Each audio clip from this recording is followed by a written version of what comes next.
पर्वत बन जाएंगे हम और उनका गिरिराज जी का सेवा करेंगे। अब कृष्ण का लीला का हम जो है सहायक और सेवा करेंगे। ये मेरा भाग्य हो जाए। पानीयम पयुष कंदरा कंदमूले, फल मूल कंद कंदरा और पानीय छाया, वृक्ष की छाया, कुंज कुंज सुंदर सुंदर कुंज बना दिए। उस कुंज में एक बूंद पानी भी नहीं गिरेगा, ऐसा कुंज है।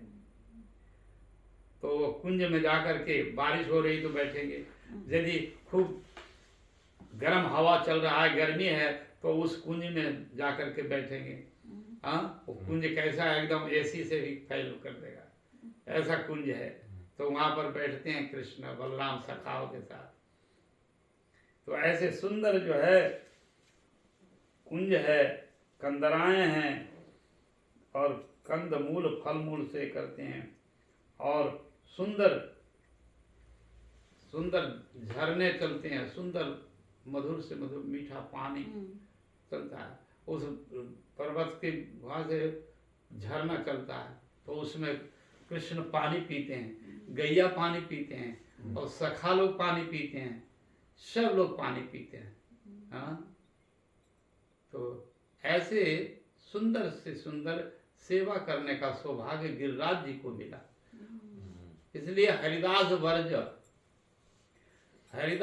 इसलिए कहा कि ये सबसे अधिक सेवा करने वाले हैं कृष्ण का, ये दास है, हरिदास, हरि का दास है और वो श्रेष्ठ है। वर्ज, तो दास में तीन दास है, भगवान के श्रेष्ठ दास में से तीन दास है।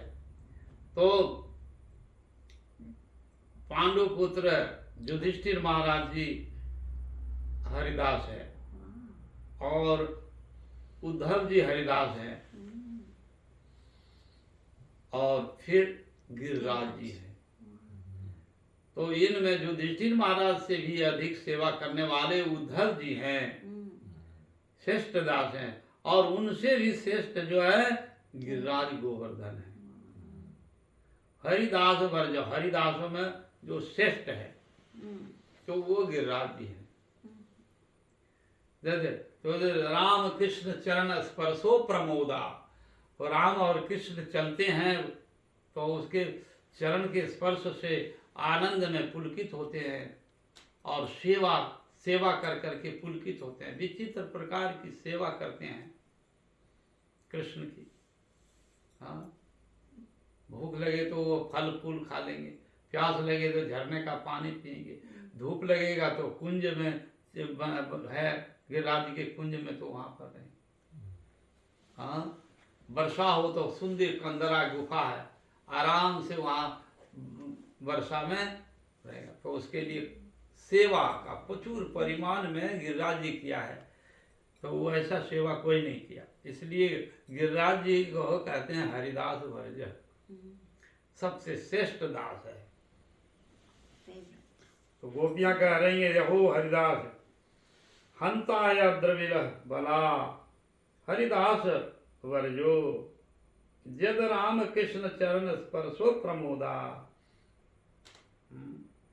तो गिरिराज जी की महिमा को वर्णन कर रहे हैं और कह रहे हैं धन्य है गिरिराज, आपकी जैसा तो कोई सेवा नहीं। तो हम किसी जन्म में हम आपके जैसा ही सौभाग्य कभी लाभ करेंगे क्या, ऐसा कह रहे।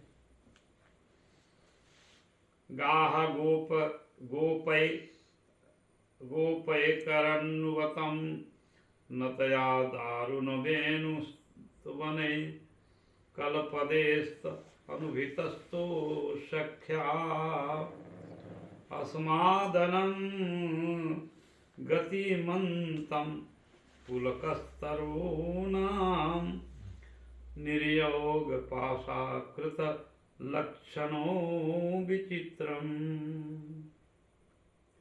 एवा विधा भगवतो जहाँ वृंदावन चारिणा वर्णयन्तो मिथोः गोपा क्रीडास्तनया अयतम यधु।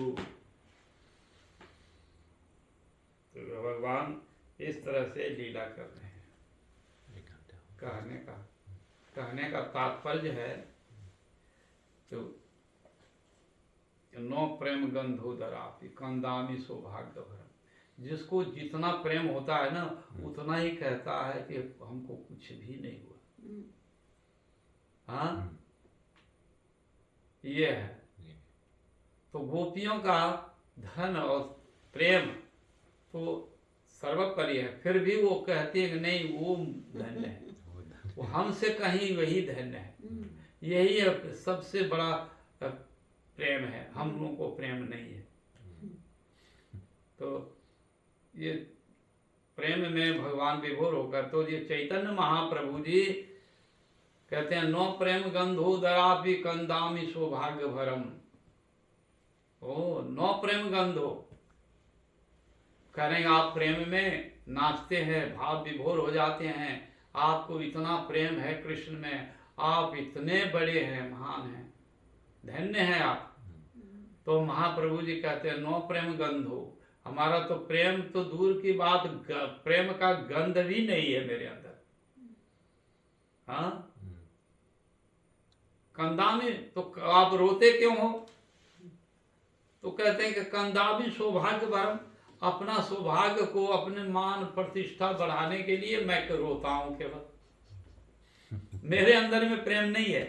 तो सौभाग्य भरम, अपना सौभाग्य को वो जगत में दुनिया को दिखाते हैं, सौभाग्य भरम। कहाँ प्रेम? यदि प्रेम होता हमारे अंदर में तो एक मछली उदाहरण दिए कि मछली जैसे वो पानी से निकाल दो तो तुरंत मर जाती है। हाँ, तो सौभाग्य भरम बंसी विनाश नन लोकन बिना, वो बंसी विलास जो है भगवान, उनको दर्शन के बिना मैं कैसे जीवित हूं? मैं जीवित हूं। प्राण पतंग, तो मेरा प्राण पतंग उड़ने गया, मरने गए। प्रेम होता तो प्राण पतंग उड़ करके चले जाते। प्रेम तो होता है, मछली जो है, मीन, फिश, तो वो पानी से हटा दो तो तुरंत मर जाएगी, क्योंकि वो पानी से इतना प्रेम है। ये वाटर से जो है उसका प्रेम है, अब थोड़ी सी हट जाएगा तो मर जाएगा। तो कहते हैं वैसा तो हमारा हुआ नहीं, हमने कृष्ण को नहीं है, इसलिए हम तो प्रेम का यही स्वभाव है, जितना प्रेम होगा उतना कहेगा कि मैं जीरो हूं, कुछ नहीं। ये होता है भक्त का, जितना भी भगवान में भक्ति है, श्रद्धा, विश्वास है, निष्ठा है, रुचि है वो भगवान में, किंतु कहेगा मेरे कुछ भी नहीं है। वो इसका स्वभाव होता है। फलवंत वृक्ष और गुणवंत जन, एक नम्रता है तहार स्वभाव। फलवंत वृक्ष जो है झुक जाता है, और जिस वृक्ष में फल नहीं है तो वो खड़ा रहता है। हाँ? और गुणवंत, गुणवान व्यक्ति, बुद्धिमान व्यक्ति, भक्ति परायण व्यक्ति जो है वो नम्र विनय झुक करके सबको सम्मान देते हैं। अपने अमानी, हाँ, अपने अमानी रहते हैं, दूसरे को सम्मान दे रहे हो। सम्मान क्या? अब ये जड़ जगत का सम्मान है, भाई तुम ही बड़ा रहो, हम छोटा रहे। हाँ, यही बात रहेगा। हाँ, तो फिर वहां पर कहते हैं कि फलवंत वृक्ष, जो फला फूला जो वृक्ष है तो वो फल के से झुक जाता है उसका डाल। तो वैसे गुणवंत जन, गुणवंत जो व्यक्ति है तो वो दूसरे को सम्मान दे करके और कहता है मैं,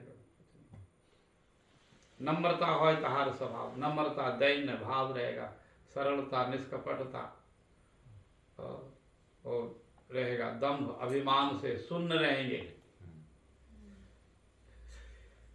तो इस यहाँ पर गोपियां इसी तरह से भाव में प्रेम करती हैं कि हमको कुछ नहीं है, किंतु गोपियों का सौभाग्य क्या हरिणियों से कम है क्या?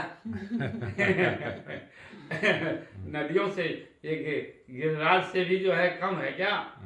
हाँ,